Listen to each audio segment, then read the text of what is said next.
Maayong adlaw kanyong tanan nga nagpaminaw karon ning tulumanon, kini ang akong suliran. Ilabi na ninyo Dr. Rene Obra o Atty. Elaine Bathan. Ingon man sa mga artista nga maghatag og kinabuhi ning akong suliran. Itago lang ko ninyo sa pangalan nga Angeli. Hingkod ang pangidaron, minyo og may duha ka mga anak sa akong bana. Taga-Agusan del Norte ko.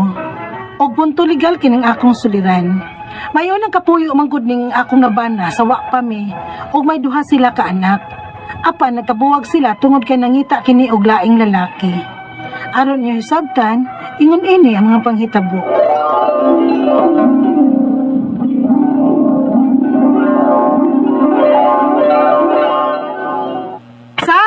Same! Oh, gano'n man tayo, Angeli? Wadto na ko sa trabaho. Ang mga bata ha, ipasagdi. Oo, uy. Ako na ibahala sa itong duha ka anak. Ang angog ako ng pasagdan nga ato man ang mga anak. Na, masig malipat ka ba? Manlaag ba yan Ay, na? dili, oy. Niyara mas ako sa bahay. Mag-ayo-ayo man ko ang mga gipangayo sa ako mga kailang nga guba nila mga appliances. Dagan ba nga nagpaayo ni mo? Na, ay, wala lagi. Ay, pilara man na. O diya ba nga palitanan pa og pisa? Ay, sige nilang good. Makakaor naman sa mga bata sa kong kita ba? Ayaw lang sa naguna-una Ang ako lang nga may makabantay gyud og tarong sa atong mga anak. Nga ikaw mismo ang ilang amahan ang mobantay. Pero luoy na kay kuno imo nga ikaw noy nangita nato. Daoy, unsaon? Ako may kiswerte nga may trabaho. Pero daoy, okay ra magud na Sam.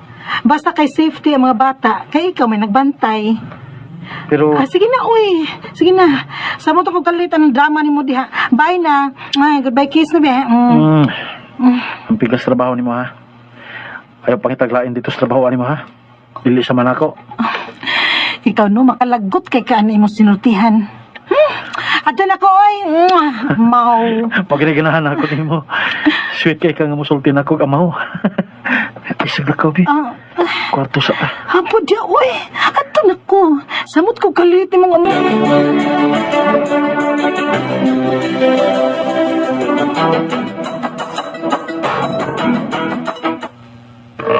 Pero okay na ka. Ha? Unsa man ang pangutana ha, oy Marian? Okay ra ba ko? Sa iyong sitwasyon ba? Nga ikaw nagtrabaho, yang imong bana ang nasbay, way trabaho. Oh, uy, ayaw ingnaan na ha, nga naalang sa bayang akong bana ha, o way trabaho. Kay sayod gud kaday, unsa kadaghan sa trabaho unon sa bay. Plus, may mga bata pag yung bantayan. Sus, kabuutan yun imong pag-asawa, uy, Angeli. Kay buutan man sad gud si Sammy nako. Wa man ko nakita problema niya sa among relasyon, bisag ingon ani ang imong among setup sa among pagpuyo. Kay kun mauli na ko sa bayday na, senyorita man sad kay kong Sam. Halos dili na sad noon ko palihukon sa bay. Unya, wa na sad ko'y labunon. Kay siya may nanglaba. Ay, sana all. Sa amo day, nagliundok yung labhanan. Na, wa na sa amo day Marian. Uy, kay anamon man og laban ni Sammy. Ay, may rason yun ay ma-inlove ka sa imong bana day, bisag way trabaho. O, day, mamang gani. Kay tingali og nagsuhol pa ko mobantay sa akong anak. Ay, kuwang patingaling sweldo nako day. Pero kay naman si Sammy, gaan ra nako ang tanan og dili pa gyud ko mabalaka sa akong mga anak kay ang ilang amahan gyud ang nagbantay. Ay, excuse me. Oh, ano man ka ito ni Sammy? Yeah. Ano number di ka niya? Hello? Hello, Ana? Oh, maayo kay kasi kita ni mga akong number, Angeli. Di ko na magpud makontak si Sammy. Ha? Kuan, murag may bago man siya number. Ha? Mao ba? Naglintay na ako? Ha? Wa man tingali murag may problema tong number niya. Anyway, kay ikaw may ako na kontak. Ikaw na lang sultihan ko. Nga nga mong duha ka mga anak, gustong mangayo niya og sustento. Ha? Sustento?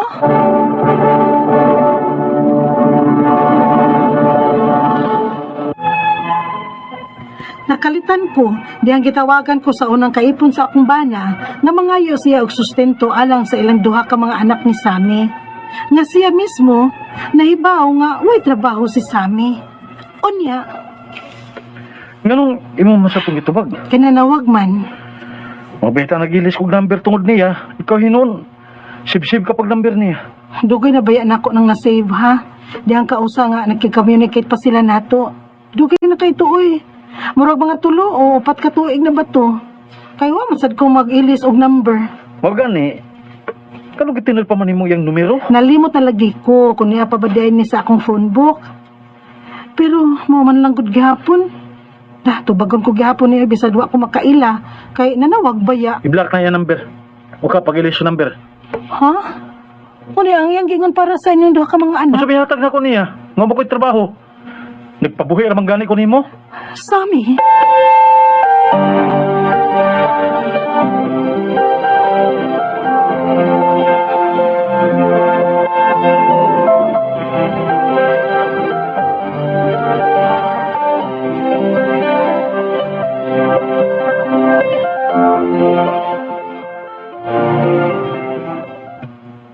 Hala, lisura man ana Angeli, uy.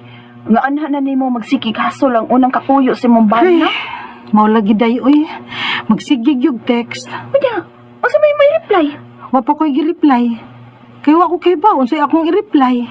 Kadto isulting sa amin nimo nga wa siya ikahatag kay wa siya trabaho ug nagpabuhi lang gani nimo mao to i-reply. Mayo basad yun. Dili ka masuko si Ana. Hala no, anong masuko man siya? Nga mao man ay tinuod. Unsa may ikahatag ni sa amin niya nga wa man kita ang angog ikaw ang muhatag. Ha?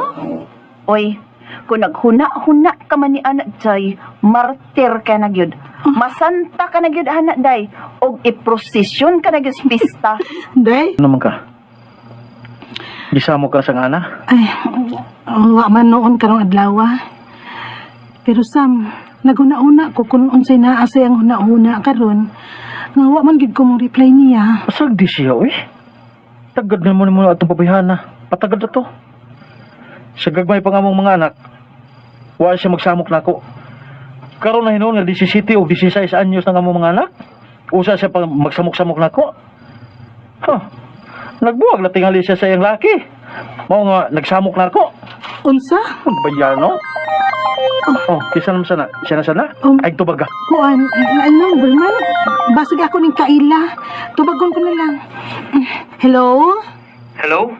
Anak ni Papa Sammy. Pwede ko mag-isulti? Sam, imong anak ko no. Unsa?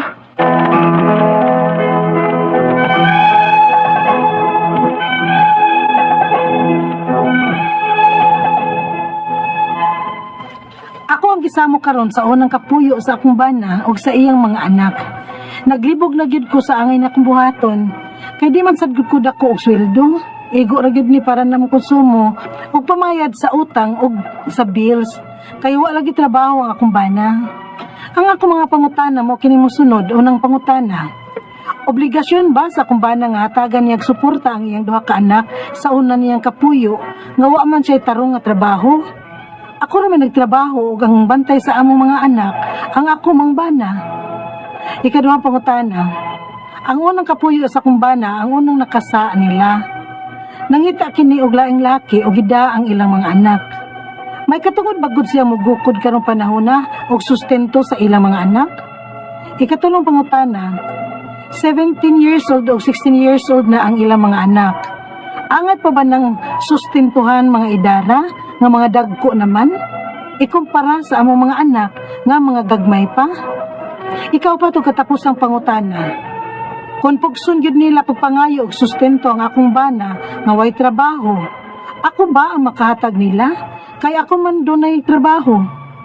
Unsaon ako pagbahin sa akong sweldo nga may duha man sadmi ka mga anak? Palihog, tabangi og tambagi ko. Kini ang akong suliran, Angeli.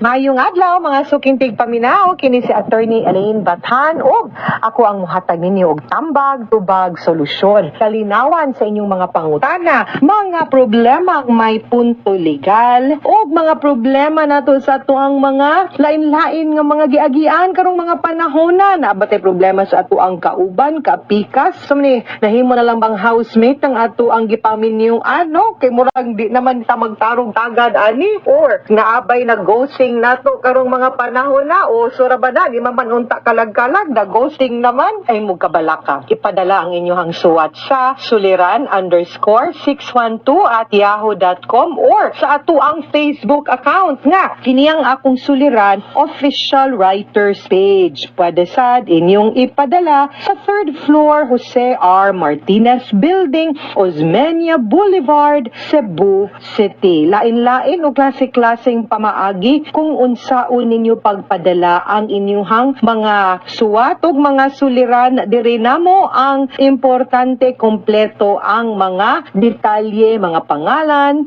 no, address para makibamig taga-asa mo. Kung magpa-shoutout mo, of course, isuwat lang na din ha, no, kay digid may magproblema, digid may magduha-duha nga muhatag og tambag og tubag anang inyong mga problema, no. And of course, thank you kaayo sa ato ang likers and followers sa kiniyang akong suliran official writers page. Pwede pod ninyo i-follow ang ako ang Facebook account nga Elaine Bathan or sa ako ang Instagram account, akong IG nga Attorney Elaine, hasta sad sa ako ang Twitter. And shout out to Jake Maranga Ompad. Hi, Attorney Elaine Bathan. We are your solid supporters from Aguho, Santa Rosa, Olango Island. Shout out po Attorney Jake Ompad or Jake Ompad, Jayc or Jake. Hi Jake, thank you kaayo sa imuhang padayon nga pagpaminaw, padayon nga support, love, no, love lang gid ta. Also to Shai Lim dinha sa Alegria, Cebu, kang Parks Ejo Estrada Melesio from Cebu City, and kang Evelina Paho. Hi ma'am, si Jason, and always maminaw ko og kiniyang akong suliran. So maganda day ka ma'am, buyag, thank you. Ang imong profile picture kay mo ning husky, kagwapo, no? And mag-remind lang ko sa tanan, no, nga mga magpadala sa ilahang mga letters. Ang ako alang yung reminder is kung mga problema gani na, always palihog lang yun adto sa kiniyang akong suliran official writers page ipadala ha. Jeff Kawasaki Ricalde of Davao City, ang land of my birth. Hello, all the way to Davao City. Hi, attorney, always you go paminaw sa suliran kay makuhaan og pagtulunan taga sulop di ay mi attorney kusog kaayo ang programa dere. Jeff ng Sulop of Province of Davao del Sur. Hi Jeff. Hi attorney, good evening from Rica Balansag. Also greetings to Raymond Entong.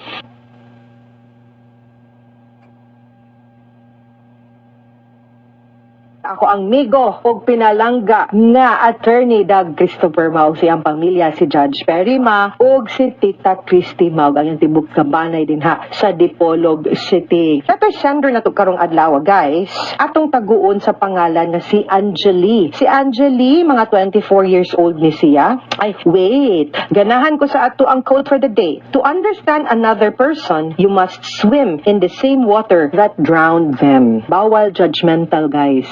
Kung gusto mo komentaryo, sabta sa ninyo. Kung unsay giagian anang tawhana, suwayisa ninyo para makibaw mo ug makasabot mo siyang giagian, ihang gibati ug nganong ingon ana ang iyahang reaction, ingon ana iyahang batasan, ingon ana siya karon, no, para mas makasabot mo. Kay ug wa mo nakaagi siyang giagian, wa mo nakasuway ana, wa mo naka-experience ana, bawal ang judgmental ha. Dili pwede magmarites mga sukinting paminaw. Now, si Angeli ning suwat ni nato tungod kay taga Agusan del Norte ni siya, no, kabahin sa iyahang nabana nga dunay ka live-in sa una katong wala pa siya. Buwag naman sila pero na ay anak unya. I think ang issue ani, no, sustento sa bata, no, adtong katong sa ihang kapuyo sa una. So unang pangutana ni Angeli, obligasyon ba sa akong bana nga hatagan niyag suporta ang iyahang duha ka anak sa una niyang kapuyo nga wa man siya tarong na trabaho? Ako ra may nagtrabaho og bantay sa among mga anak. Ang akong bana ay house band ning imong bana Angeli. Well, sorry to tell you this, but obligado gyud ang imuhang bana kay iya man ang anak. No makaanak gani ta, the moment mga anak ta mo attach na gyud na ang responsibility sa usa kaamahan ngadto sa iyang mga bata. Therefore, kinahanglan nga muhatag sa Dios siya og klaro nga sustento. Dili pwede no nga kakalisod sa panahon kaya pa ninyo nga usaray magtrabaho. Murag mas kinahanglan gyud no nga dapat duha mo kabuok nga mo trabaho para ana. Tingali imo di nimo pa trabahon kay di ka gusto nga makahatag sa sustento. Dili man na ingon ana kay wa may sa ang mga bata. Ang sustento man gud nga gihatag ana dili man na ngadto sa babae. Ngadto man sa mga anak kay dili man entitled ang babae kay di man sila minyo. Ang iyang obligasyon ngadto sa duha ka bata luoy pud kaayo no. Pero of course kung wa gid puy trabaho, dili siya obligado tungod kay ang kwarta nga ihatag no nga sustento gikan sa iyahang gitrabahoan dili gikan nimo. Ikaduhang pangutana, ang unang kapuyo sa akong bana ang unang nakasala nila. Nangitag laing laki, gidala ang ilahang mga anak. May katungod bagod siyang mugukod karong panahona og sustento sa ilahang mga anak. Ang sayop sa mama, ang sayop sa partner, dili nimo pwede ipasa as sayop sa mga bata nga mapagan in town ang mga bata nga inosente. No? Ang mga sala sa ginikanan dili in town na sala sa mga bata. Ayaw himo ang rason nga dili ka mohatag og sustento tungod kay nakasala ang mama. Wa may sa ang bata. And like I said kaganina, ang support nga atong ginahatag dili na para sa mama, para na sa mga bata. Way obligasyon ang imuhang bana karon nga muhatag og sustento sa mama katong iyahang previous nga partner dili na para iyaha. Ang sustento para na sa bata. Para ra gid sa bata. So kung pilay kinahanglanon sa bata, maura pud ang atong ihatag, okay? Ikatulong pangutana, 17 o 16 years old na ang ilang mga anak. Angay pa ba ng sustentuhan? Mga idara nga dagko naman ikumpara sa among anak nga gagmay pa. Okay, ang sustento guys, so long as nagkinahanglan pa, dili pa kaya, nagskwela pa, kaning 17 o 16 nagskwela pa man kinahanglan gid gihapon ta mohatag og sustento. Mando na sa balaod nga until such time nga emancipated na or kaya na sa bata, no, kinahanglan kitang mga ginikanan kamura di ay di man di ko ginikanan. Kamong mga ginikanan kinahanglan muhatag gid mog sustento ha.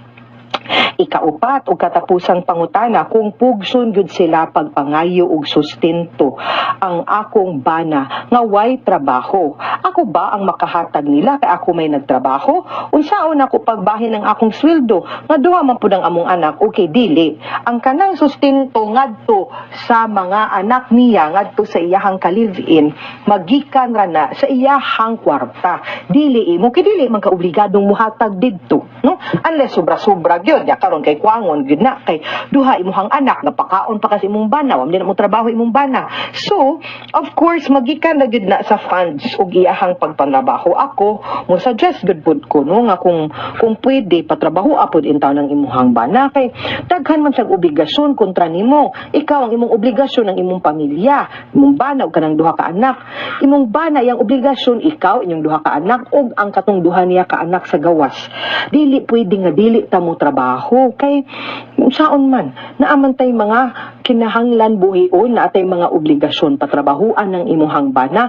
Let him be a father sa iyahang mga anak. Kanaot untang di pud nimo did-an sabta ang iyang sitwasyon. Di man na magbalik kay ikaw may giminyuan, no? Ayaw lang pud sa palimuda sa iyahang obligasyon ngadto sa iyahang pamilya. Okay? Mga suking tigpaminaw, hinaot unta nga naamoy nakutlo na pagtulunan karong adlaw. Kini si Attorney Elaine Bathan, daghan kayong salamat sa inyong pagpaminaw sa atong tulumanon. Hangtod sa sunod gasugilanon din higapon sa ato ang programa. Kini ang akong suliran gikan sa RMN Production Center, Radyo mo Nationwide. Tatak RMN, daghang salamat ug maayong adlaw.